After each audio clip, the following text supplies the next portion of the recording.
మరిన్ని వీడియోల కోసం సబ్స్క్రైబ్ చేసుకోండి. అదేవిధంగా పక్కనే ఉన్న బెల్ ఐకాన్ క్లిక్ చేసి వీడియో నోటిఫికేషన్స్ని పొందండి. హాయ్ ఫ్రెండ్స్, ఈ వీడియోలో మనము వడ్డీ లెక్కలను ఎలాంటి పెన్ను పేపర్ లేకుండా చాలా ఖచ్చితంగా సులువుగా ఏ విధంగా లెక్కించాలో ఈ వీడియోలో తెలుసుకుందాము. ఒక వ్యక్తి 2017 ఆగస్టు 10వ తేదీన 30,000 రూపాయలను 2% వడ్డీకి, అంటే ఇక 2% అనేది నెలకు, సాధారణంగా ఎక్కువ మనకు నెలకే తీసుకుంటుంటారు. సో బ్యాంకులలో అయితే సంవత్సరానికి ఉంటుంది.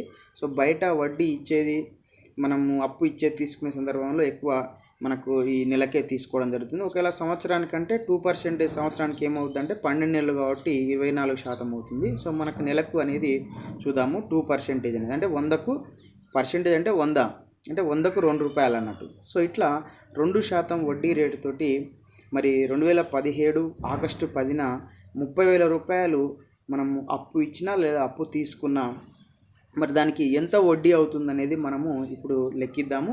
సో ఈ వడ్డీ లెక్కించడం, సో ఇక్కడ మనకు సాధారణ వడ్డీ అనేది మనం గమనించాలి.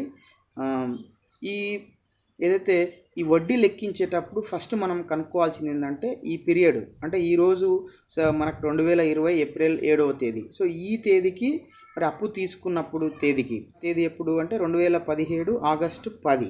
సో అప్పటి నుంచి ఇప్పటి వరకు ఎంత కాలం అయ్యింది, ఎంత పీరియడ్ అనేది లెక్కించాలి. సో ఈ కాలాన్ని లెక్కించిన తర్వాత దానికి 2% వడ్డీ రేటున మనము వడ్డీని లెక్కించాల్సి ఉంటుంది. సో ఇప్పుడు కాలాన్ని లెక్కించడం చూడండి ఒకసారి. 2017 ఆగస్టు 10 నుంచి 2018 ఆగస్టు 9 వరకు 1 సంవత్సరం అవుతుంది. అంటే ఆగస్టు 10 కదా, ఆగస్టులో నెక్స్ట్ ఆగస్టులో ఒక రోజు తగ్గించుకోండి, ఆగస్టు 9కి మనకు 1 ఇయర్ అవుతుంది. సో అదేవిధంగా 2019 ఆగస్టు 9కి 2 సంవత్సరాలు పూర్తవుతుంది.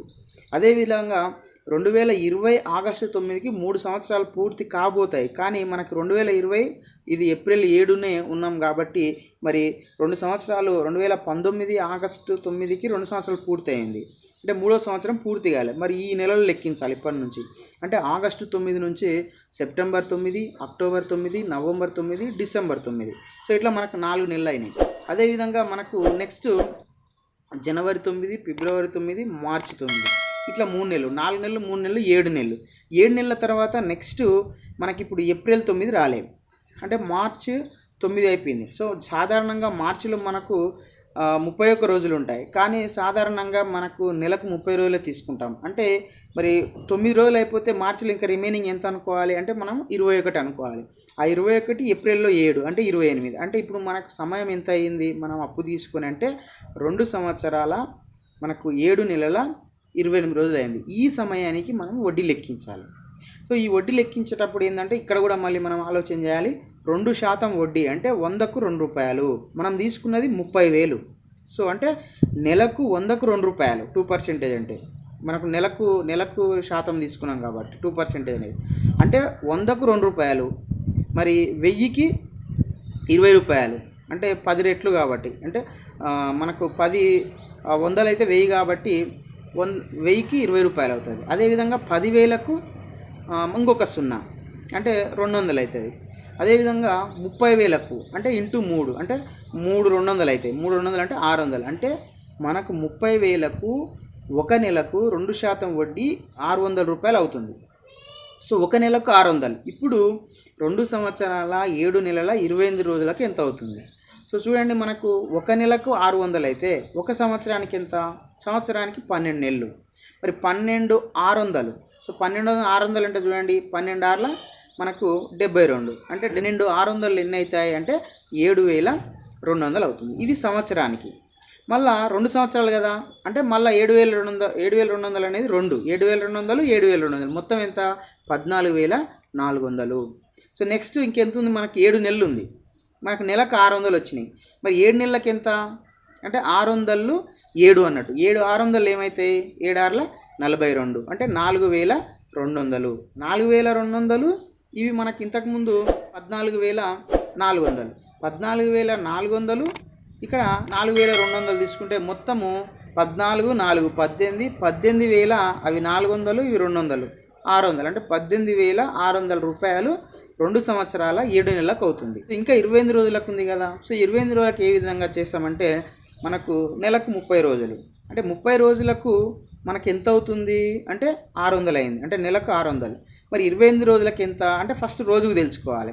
అంటే మనకు నెలలో 30 రోజులు ఉంటాయి కాబట్టి ఈ 600ని 30 భాగాలు చేయాలి. అంటే 600లో ఎన్ని 30లు ఉంటాయి అంటే ఎన్ని ఉంటాయి చూడండి. 20 30లు అయితే మనకు 600 అవుతాయి. కాబట్టి ఒక రోజుకు 20 రూపాయలు అవుతుంది. మరి ఒక రోజుకి 20 రూపాయలు అయితే మనకు 28 రోజులకు ఎంత అంటే 28 రొంట్లు ఎంత మనకు 28 కలిపితే 56 అవుతుంది. అంటే 560.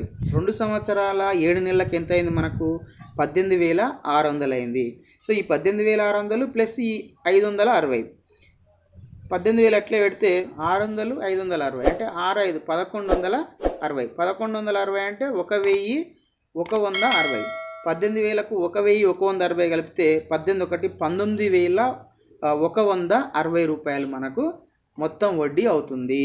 అంటే 2017 ఆగస్టు 10న 30,000 రూపాయలను నెలకు 2% వడ్డీగా తీసుకుంటే ఈ రోజు నాటికి అంటే ఏప్రిల్ 7 2020 నాటికి 2 సంవత్సరాల 7 నెలల 28 రోజులకు గాను మనకు మొత్తం వడ్డీ ఎంత అయిందంటే 19,160 రూపాయలు అయింది.